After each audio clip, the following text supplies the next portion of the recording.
Welcome to Issues That Matter. I'm Cynthia Pooler. My guest today is Diane Sare. And Diane and I are going to talk about the, the troubles of Chuck Schumer. So in 2022, you ran against Chuck Schumer for the United States Senate. So give an overview of why you decided to run, because you've been in politics a while, and you just didn't wake up one morning and think, I'm gonna run for Senate. So what made you decide to run, first of all? Well, thanks, Cynthia, for asking that. And yes, you're right. I've been in politics for a while, and I guess I demonstrated that by becoming the first and still only person to succeed at getting on the ballot as an independent statewide candidate since they tripled the signature requirement. What what made me decide, and because you helped get those signatures, what Actually, I met you after the petition process was over for Schumer, but I helped you with Gillibrand. Yes, exactly. But you were there when we were being kept out of the debate and so on with Schumer. Oh yeah. Yeah, yeah. So what caused me to want to run is that I had run for Congress before in New Jersey about a decade earlier. I had been working for 35 years then with Lyndon LaRouche, who ran for president 8 times. And I had been one of a small group of younger associates who he asked to run for Congress in 2010, 2012, 2014. I ran in 2012 and 2014 when he, unlike Biden, decided he was too old to run for president and that there should be some robust younger people forming a sort of presidential slate for federal policy.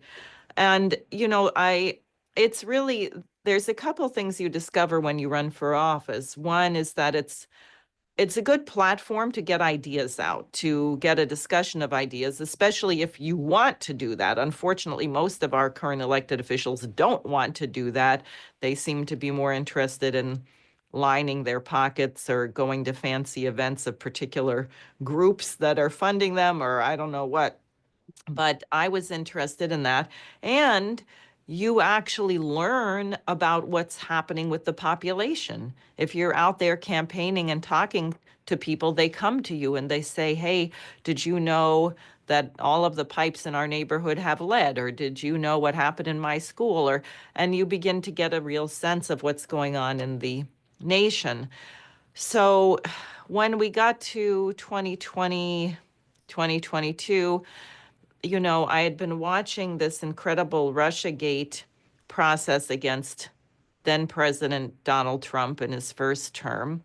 And it reminded me very much of what they had done to Lyndon LaRouche, which is they just make up a bunch of stuff and then come after you. And the whole purpose is to stop you from running for office and to make sure people hear you or don't hear you. And it has nothing to do with they don't want to debate your policies. I say, and I said it with Governor Cuomo. Okay, if you don't like the guy or you think you don't like his policy, have a debate on policy.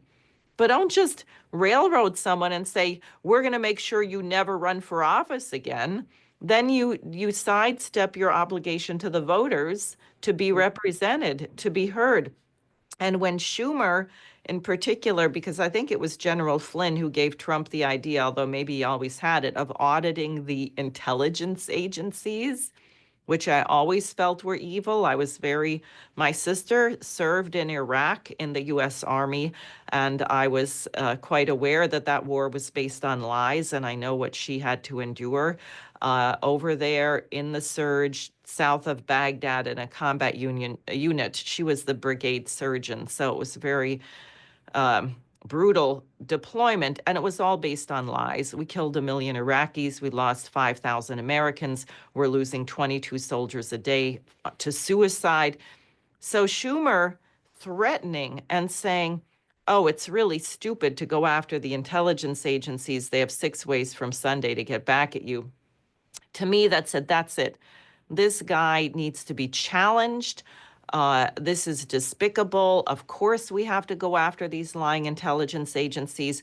Making policy based on lies does enormous amounts of harm. It is not irrelevant, particularly when it's matters of peace and war. So that's really what caused me to decide that I wanted to run against Schumer for US Senate. So you threw your hat in the ring, then what happened? Well, then the first thing that happened was I naively thought, because it had just changed, that the petition requirement was 15,000 signatures. And then I had a friend of mine call the Board of Elections and I said, can you just get on top of this? I want to make sure I know the deadlines. And he comes back and he said, Diane, I think you really better give up. And I said, why? He said, they tripled the requirement. It's 45,000 Right. signatures in 6 weeks. And I just said, ooh, this must be a mistake. So I had someone else call. Then we went, because on the website, it still was saying 15,000. But when you went to the laws, in fact, they left it in the law where they crossed it out in the budget and changed it from 15 to 45,000. So I said, you know what? I have to do this. I'm going to do it anyway. I'm so angry that they want to silence debate. They want to keep minority party and independents off the ballot. So I came up with a plan, which was to start a newspaper, to get people to hand out the newspaper. We built a network of 200 people who were handing out the paper every month as I produced it. Because I said to do real signatures, you have to be in the real world. This isn't going to be an online campaign. I'm not going to get help from the media. This is going to be hand to hand in the street, talking to real people, and I'll build a newspaper network. So it turns out that the number of volunteers I had petitioning was also 200 people. And it didn't work out that it was exactly the same as the people who were getting out the newspaper, but it created a dynamic where we created a real team of real people, as you know, since you helped in the Gillibrand campaign. And we submitted 68,000 signatures to get my name on the ballot, and they were done very meticulously. And it's not true that, as people, including guests on your show, have said, well, no one ever looked at her signatures. That's not true because I have the record. People did take out, one person probably sent it around the state because you can get a PDF, took out a PDF of my signatures, and probably they couldn't find anything to challenge. So I was unchallenged and I got on the ballot. And then, of course, well, we'll come to that. But as you know, then they wouldn't allow me in the debates. After Right. making you get these signatures to prove you are not a frivolous candidate, and it wasn't like there were 7,000 people running for Senate. There were three, right? Me, Right. Joe Pinion, and Schumer. Hmm. So when after you got your name on the ballot and you started campaigning, tell me what Schumer's reaction to your candidacy was. Oh, he ignored it. He absolutely would not return phone calls. In fact, as you know, the way I came to know Scott Ritter is both of us had our names placed on one of these Ukrainian kill lists for Right. being what they call disinformation terrorists, guilty of war crimes. I mean, this was so crazy simply for saying that in Scott's case, he said the story about the Bucha massacre was a complete fake. And then I forget the other things. In my case, because I said that Ukraine could not win the war and that it was based on lies and the Nazi problem, etc. So I know Scott wrote a public open letter to Schumer and Gillibrand asking if the US was funding the Center for Countering Disinformation. And then he wrote another public letter to Schumer saying, is this how you, this woman is running against you? Is that how you silence your opponents? You get them on these hit lists. Schumer never once responded, would not so much as return a phone call or email or letter. I had letters hand delivered to his office, nothing. He tried to act, his defensive program was to act as if I simply didn't exist. So, as you campaigned for Senate in 2022, what did you get a lot of help from, first of all, the population? Did people say, "Oh, I'll help you get signatures," or "I'll write letters to the editor"? Or what was the reaction when you went around the state? I did get some help. We did have a lot of people. We had a lot of people who sent in 10 or 20 signatures. We had, as I said, people circulating my newspaper. I had people invite me to their clubs and organizations to speak.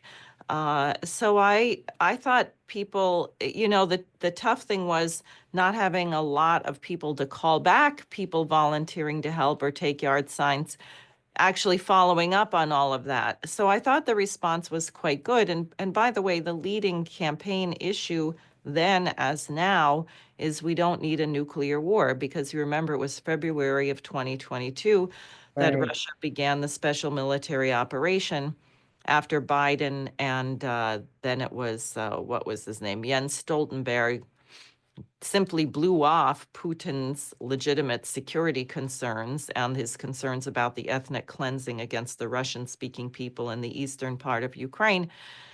And it was clear that we had a very dangerous policy. I mean, and Biden even said it, we're going to destroy Russia. Putin should not be there. You're saying that about a nuclear superpower. I mean, first of all, I don't think we should say it about Lesotho. It's not our business to dictate to another country how they should run their country. Right. But to threaten a major nuclear superpower with destruction, to me, that seemed very dangerous. And I made this fight for peace a major part of the campaign, and people responded very, very well. When we were petitioning, they'd say, well, what does she stand for? And, or if it was me, I'd say, well, it's me, and I think that a nuclear war is not going to solve our economic or any other problems. They, oh, I'll sign that, I'll sign that. So that was what people were responding to. So, you went around the state, you got signatures, and then, you talked to people. Let's talk a little bit about the debate, because I was with you during that debate. Tell us a little bit about what happened. Well, what happened is we discovered that, and what was it, Spectrum? Was that who it was? I forget who was the sponsor of that. Um, Spectrum. yeah, it was Spectrum. Okay.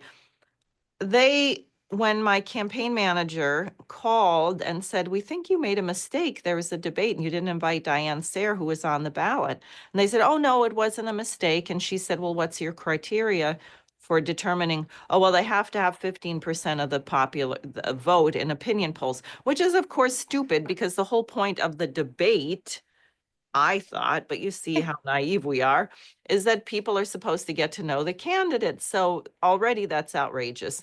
But Suzanne said, well, could you tell us what were the polling agencies? Could you send us the polls that you were polling the voters?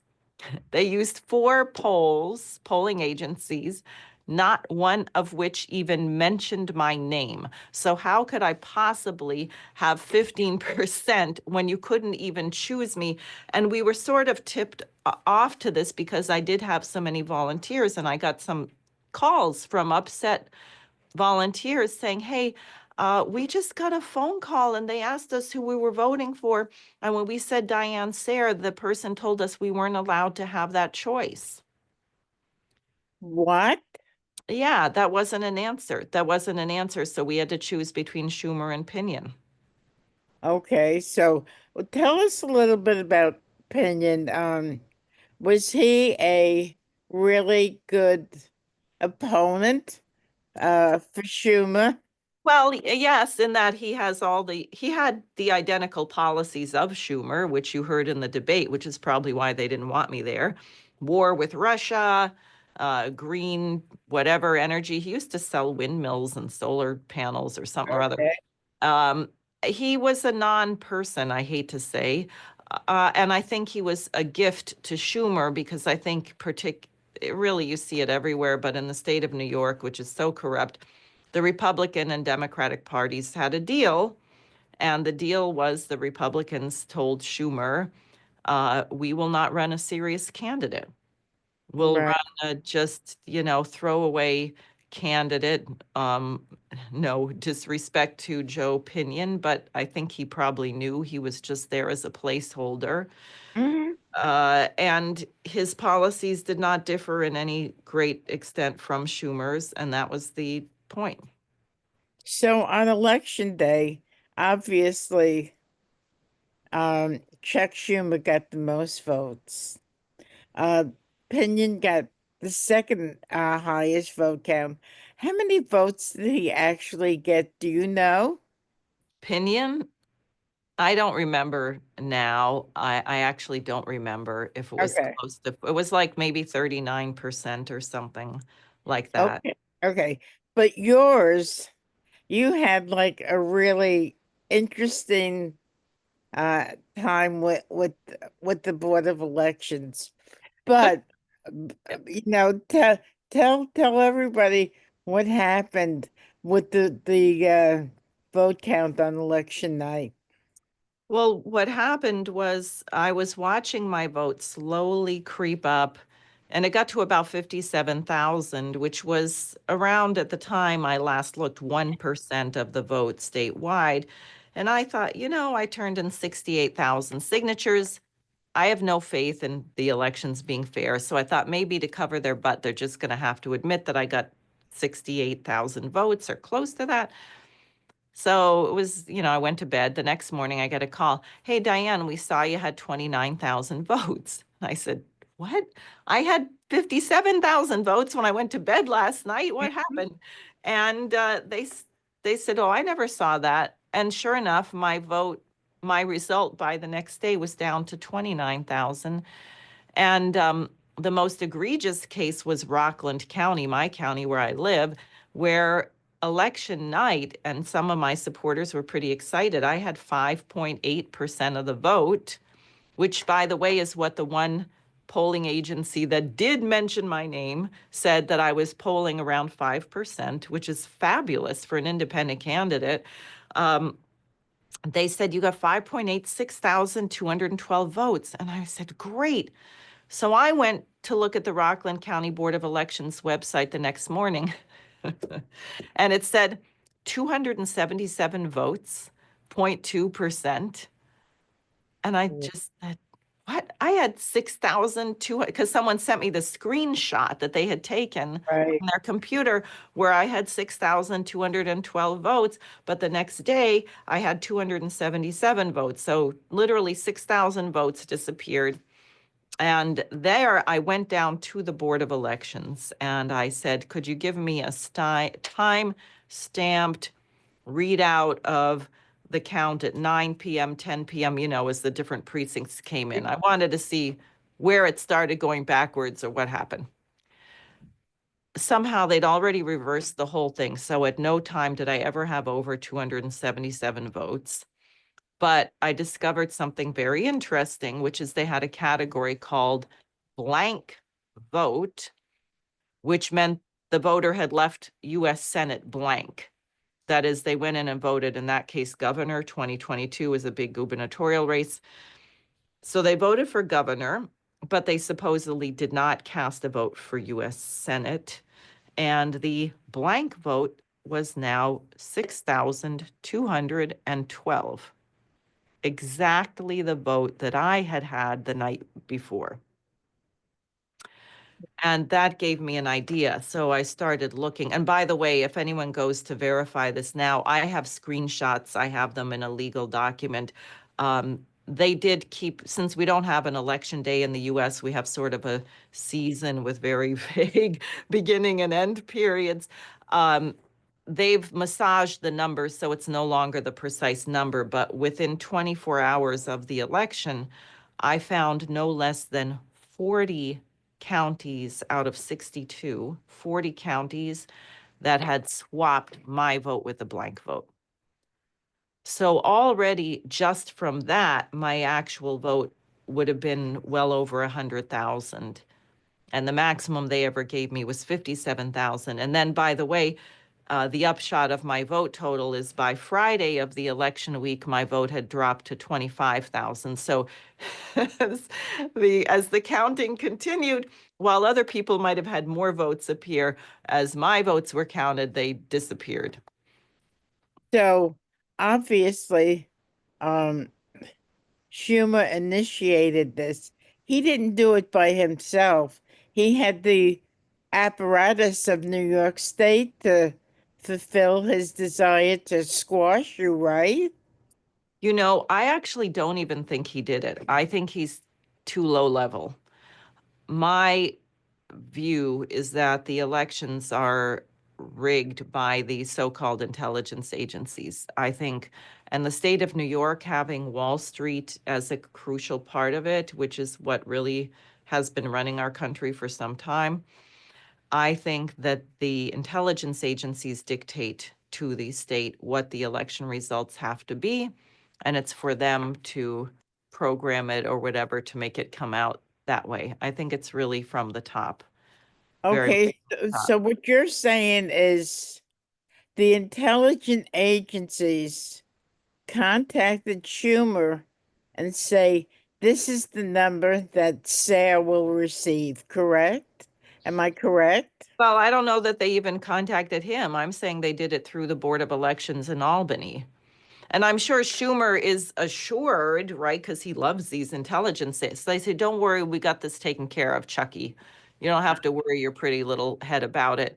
We've got it all taken care of. So you just go ahead and continue um, screwing over your voters and taking money and doing whatever you do, and we will make sure you stay in the Senate. Okay, so let's fast forward to now. Within the last week or two, Chuck Schumer finds himself in hot water. Can you explain what happened?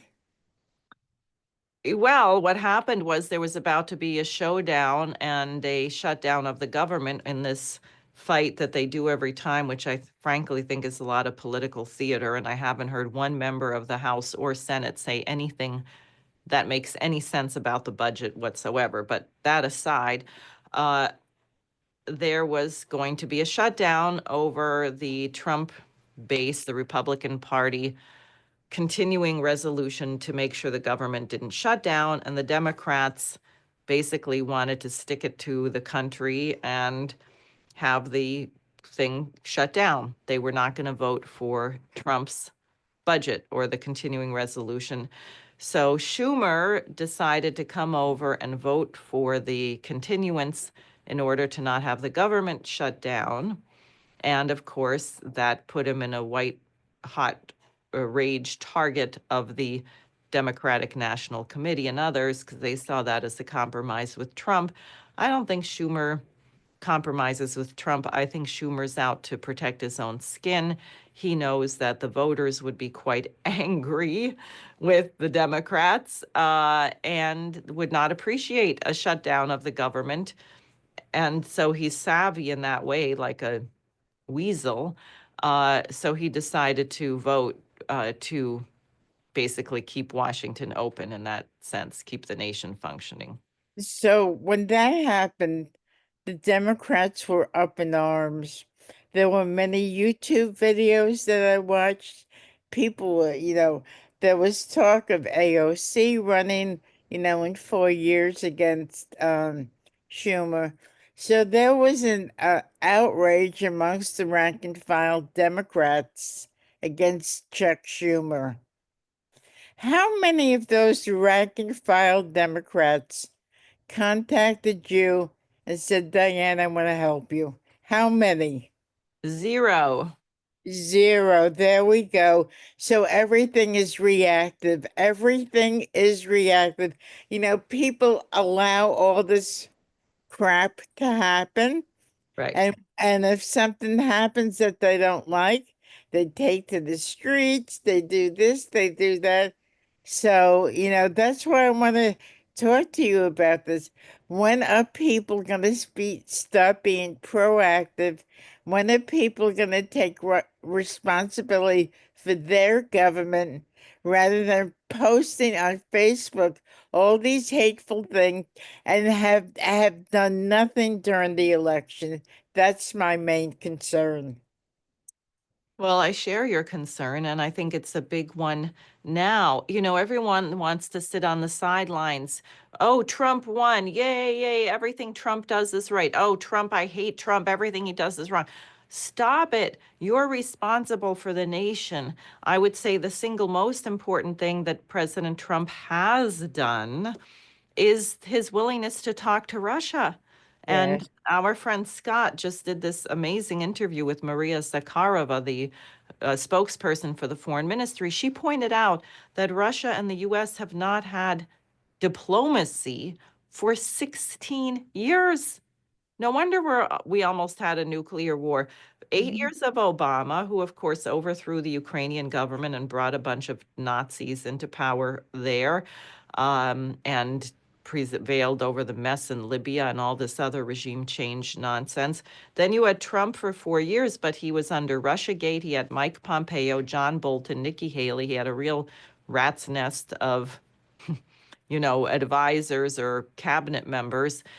So that was no good. Then you had Biden, or the collective Biden, apparently mostly his wife or who knows, was running the show. Uh, Mm. Jake Sullivan and various other people, Blinken, terrible, terrible people. So, and Biden cut off all contact with Russia, which is, I mean, I can't even imagine that. It's nuclear war. Uh, Yep. right. So the Russians, Scott asked Zakharova, this was before the latest phone call between Trump and Putin, and she said, "Well, we're hopeful. You realize how it sounds. I mean, to even have a person saying they're willing to talk to us is such a Mm. huge change. You have no idea." So that's very good. And then Trump turns around and starts bombing Yemen, rather than pressure Netanyahu to let humanitarian aid into Gaza. We start doing this stupid thing and putting Mm. out wacko posts about attacking Iran. And the point is, people want to say, Trump, yes, Trump, no, Trump, yes. No, you are responsible. Go to your congressman, send a letter to the president, call the White House comment line, hold a rally in the street. You are an American citizen. We have so much more power as American citizens than almost anybody on the planet, Mhm. but we have to use it.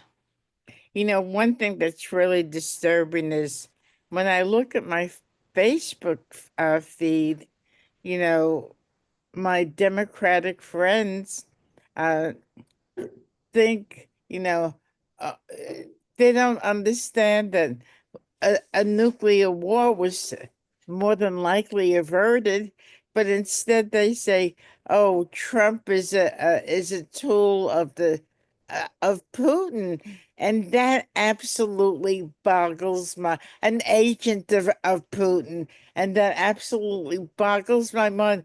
Because instead of causing peace and harmony and diplomacy, all these people that hate Trump are just fueling the fire even more, right? Yes, exactly. I was thinking we should tell them, well, he's definitely not a tool of Putin, because if he were, he wouldn't be bombing Yemen right now. Uh-huh. I mean, So, no, the media, and social media in particular, is designed to just get people with their emotions, not their mind. So they make you hysterical. I have a relative who has these alerts on her phone. I don't know if it's a thing you sign up for with the Democratic Party or whatever. I remember this was in 2020, going into the 2020 election. And we were out having dinner with her. Donald Trump will no longer protect the endangered snail darter. oh And I'm boy. just thinking, what? And she was getting these alerts every 40 minutes about some horrible thing that you don't even know what. I mean, is a snail darter? What is that, a bird? And is that for, nothing. You're just supposed to be hysterical about it. So, I think I asked enough questions to give an overview of what happened in 2024 and what's going on now. So, do you have any thoughts about the questions that I asked, or would you like to, you know, talk about anything that I omitted? Well, I would just like to say something about where we are because I think that Americans have an incredible opportunity right now if we can shed the blinders and the media manipulation, which is what you already and we just talked about, Cynthia, which is the fact that Trump and Putin are now talking. This changes Right. the whole entire world. It means that we may have dodged a nuclear bullet. And I think the British, well, look at how the Europeans are reacting. Aren't they ridiculous and disgusting? And now they're saying they're going to go it alone. You saw the meeting that Trump had with Starmer, the British prime minister, and Trump says to him, "So you guys can fight Russia without us, right?" Oh boy. Was really funny. So these crazy Europeans are posturing that they're going to go 800 billion euro in debt to try and gear up their production to produce. I mean, first of all, they've destroyed their industry. Germany has lost, I forget what, something enormous in these last 4 years, 60%, 40% of its manufacturing. The cost of energy has quadrupled. They could thank Joe Biden for and the British Liz Truss for blowing up Nord Stream. You know, we're moving into a new era. It's going to be a bit wild. It's going to be rocky. And that's why I'm saying that everyone should have in mind, what do you think the United States should look like? What do you think our relationship should be to the rest of the world? Don't you think we could do something about the fact that I think 2 billion people on the planet don't have access to clean drinking water? Nigeria just got their first oil refinery. They want to do modern agriculture now. Apparently, they need 75,000 tractors. Could John Deere use some work, or Caterpillar? What would happen to the Midwest or wherever we have these tractor producing plants? Would we need to hire a bunch of new people to build that? In other words, we could have really positive relations with the world. We could be doing things that inspire young people so they don't think that the best career they can think of is to become a TikTok influencer, and have a very bright future. And it really is up for grabs. I think the Kennedy files, you've seen how the press is freaking out. I really had to laugh, right? 80,000 pages get released. And not 12 hours later, the New York Times and the Washington Post, well, the people who have reviewed these papers say there's really nothing new there. It's 80,000 pages. And Mhm. a friend of mine said, well, that's why the FBI, the CIA, the DIA, and all these agencies worked so hard to stop these from being released for 50 years because there's nothing there. Mhm. So, one of the reasons why I wanted to talk to you about this is, I'm creating a holiday for candidates called National Candidate Recognition Day, and your story is apropos to what I'm trying to um, alert the people to. I mean, you worked your butt off for the Senate, and you were stymied all the way around. So you're not alone. There's people all over the country that have similar stories. So if people with similar stories can talk to each other about their stories, then maybe we could break free of this stranglehold that the parties have on this country. And I think it's so important because if it's not done, how much more dangerous can we get? Well, I think that's a very good question. And I think you may find some of the most interesting people are the ones who were kept out of the debate for reasons that they would interfere with the whatever the politically correct narrative was. Uh, so I think it's very important. If you don't get a dissenting voice, then if you have a bad policy, there's no opposition. Right.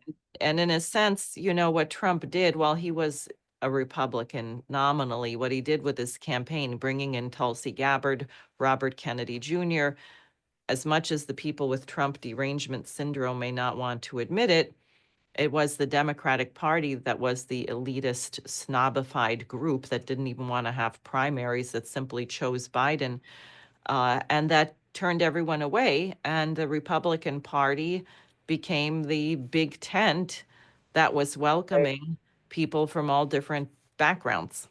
Right. So, Diane, last words. I would encourage people to watch your show to be educated. I would like to invite people to visit thelarouche.org, since I'm now the president of the LaRouche organization for the country, because I think we do have an opportunity to make policy. And I would encourage everyone, don't take anything for granted. Let's make sure that this Trump-Putin process continues until the Ukraine-Russia war is ended.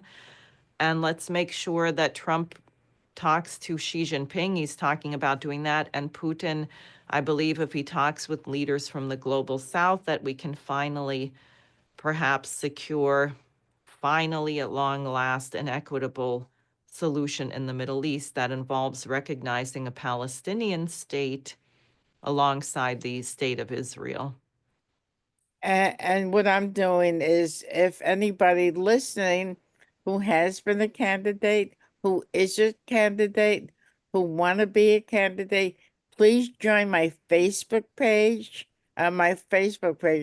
uh, group, I'm sorry, National Candidate Recognition Day, because if candidates who have been silenced don't speak up, I'm afraid we're going down the rabbit hole really quickly. So, Diane, I'm sure we will talk again. Thank you. Thank you, everybody, for listening. I'm Cynthia Pooler. This is Issues That Matter. And please like and subscribe to my YouTube channel. Have a great day.